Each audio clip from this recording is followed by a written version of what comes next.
I think the best way to describe Hypixel's prototype lobby is with this sign graph. The maximums would represent the release of good games, and the minimums would represent the release of a terrible game. Quickly filling in the spots, the pit would be a maximum and the bridge would be a minimum. Following this trend, King of the Hill is a maximum. So yes, King of the Hill is a good game. Is it flawless? Absolutely not. Is it fun? Oh god, yes. Here's a quick rundown of the game. Two teams fight for control of the middle point while also capturing the other points to give your team a buff. Those buffs change each round, which makes it very challenging to prioritize which points you need to capture. The perks in shop are nearly perfect to give players a way to gain the upper hand with the gold they have. Gold is earned continuously, but also given to when you get a kill. The available perks vary from extra damage to extra healing. I personally use Rampage, Regeneration, and Victory Rush, which gives me a good balance between health and damage. With that being said, there are two perks that need a nerf. The Creeper Egg and the Ender Pearl are considerably overpowered as perks. Being able to have someone's health after you die and getting instant teleportation in your next life makes people who die frequently much more powerful than many of the actual good players.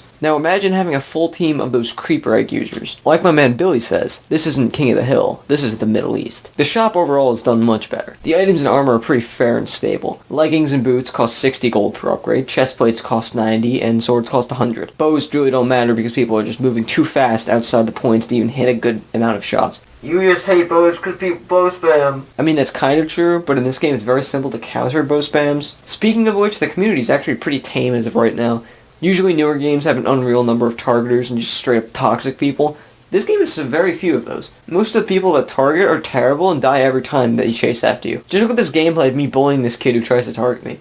John, that's awful. What are you talking about? That's hilarious. The most toxic people are now being destroyed and call you a hacker at the end of your games. Another issue I have with this game is the map. The map is decent, but it's too bland. In between the center and the spawns, there's too much open room, which is quite unfair for the losing sides, so they just get bow spammed from the point. It's not that huge of a deal since the map is actually playable and fun, but a little bit more would be nice. Finally, I'd like to close by saying this. Hypixel, please be more consistent in what you make. I realize that you can't please everyone with these new games, but I'll admit that games I personally don't enjoy are quality games. Games like UHC and The Walls are decent, but I don't enjoy the actual gameplay of it. I may never play the Pit as intensively as I did that first week it came out, but I still really enjoy that game. Enjoyment of a game shouldn't be the overwhelming factor of how a game is perceived, yet certain bad games literally are just no fun whatsoever. All I want from this game is a little balancing in the perks and a slight change in the map design. Other than that, this game is really good. It's probably up there as one of my favorite games Hypixel's released, but I doubt anything will top the Adventure Lobby. Unless